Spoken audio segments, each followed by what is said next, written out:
নমস্কার বন্ধুরা, শিবানী রান্নাঘরে আপনাদের সবাইকে স্বাগত জানাচ্ছি। আজকে নিয়ে চলে আসলাম অন্যরকম একটা রান্না। আজকে আমি ইলিশ মাছের মাথা দিয়ে পুঁই শাকের তরকারি বানাবো। ভিডিওটা শুরু থেকে শেষ পর্যন্ত দেখতে থাকুন, আশা করি ভালো লাগবে। আমি ডাটা আর পাতাগুলো সব আলাদা করে কেটে নিয়েছি। এবার কড়াইতে আমি তেল দিয়ে দিলাম, দিয়ে মাছের মাথাটার মধ্যে আমি লবণ হলুদ মেখে মাছের মাথাটা ভেজে নেব। মাছের মাথাটা দিয়ে দিলাম। মাছের মাথাটা লাল করে ভাজা হয়ে গেছে, এবার আমি নামিয়ে নিচ্ছি। ওই তেলের মধ্যেই দিয়ে দিলাম শুকনো লঙ্কা আর সামান্য একটু পাঁচফোড়ন। তারপরে কেটে রাখা সবজিটা দিয়ে দিয়েছি। এখানে আমার অনেক রকমের সবজি আছে। এখানে ঝিঙে, পটল, আলু, বেগুন, গাজর, আরও অনেক রকম সবজি আছে। আপনারা আপনাদের পছন্দ মতো সবজি দেবেন। এবার স্বাদ মতো লবণ আর হলুদ দিয়ে দিলাম, দিয়ে আমি বেশ ভালো করে নেড়েচেড়ে একটু ঢেকে দেব। প্রথমে আমি এইভাবে ঢেকে ঢেকে সবজিটাকে একটু ভেজে নেব। আমি এখনই জলটা ব্যবহার করব না, পরে এক সময় জলটা আমি দিয়ে দেব। এবার আমি সবজিটা ভালো করে নেড়েচেড়ে নিয়েছি। নিয়ে এবার পুঁই শাকের পাতাগুলো যে আলাদা করে কুচিয়ে রেখেছিলাম, সেই পাতাটা আমি এখন দিয়ে দিলাম। দিয়ে বেশ ভালো করে একটু নেড়েচেড়ে নিলাম। কিছুটা চেরা কাঁচা লঙ্কা দিয়ে দিয়েছি।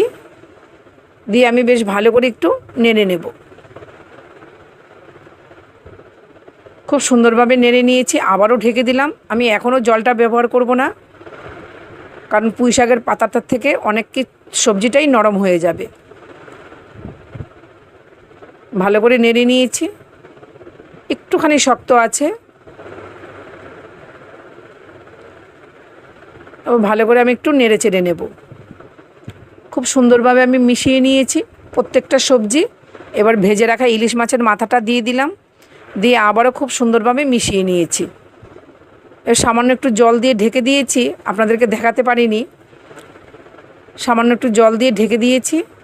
এবার আমি ভালো করে মাছের মাথাটাকে নাড়িয়ে চাড়িয়ে একটু ভেঙে দেবো। এভাবে বেশি ভাঙবো না, তাহলে তরকারিটার মধ্যে বেশি কাটা কাটা ভাব হয়ে যাবে। জাস্ট একটু টুকরো করে দিলাম, দিয়ে ভালো করে নেড়ে চেড়ে নিলাম। নিয়ে এবার দিয়ে দিচ্ছি উপর থেকে ভাজা গুঁড়ো মশলা।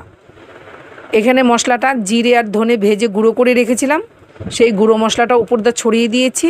আর স্বাদ মতো একটু চিনি গুঁড়ো দিয়ে দিয়েছি। চিনিটা বেশ বড় দানা ছিল, আমি গুঁড়ো করে রেখে দিয়েছি। বেশ ভালো করে নেড়ে চেড়ে নামিয়ে নিলাম। দেখতেই পাচ্ছেন ইলিশ মাছের মাথা দিয়ে পুঁই শাকের রেসিপিটা। এবার আমি একটা বাটিতে সার্ভ করে নিচ্ছি। আমার এই ইলিশ মাছের মাথা দিয়ে পুঁই শাকের রেসিপিটা আপনাদের কেমন লাগলো বন্ধুরা? যদি ভালো লেগে থাকে প্লিজ লাইক কমেন্ট শেয়ার করে আমার পাশে থাকবেন। ফেসবুক থেকে যদি কেউ দেখে থাকেন আমার পেজটাকে ফলো করে দেবেন। আর ইউটিউব থেকে যদি কেউ দেখে থাকেন আমার চ্যানেলটাকে সাবস্ক্রাইব করে দেবেন। দেখা হচ্ছে অন্য কোনো রেসিপি নিয়ে অন্য কোনো ভিডিওতে। টাটা।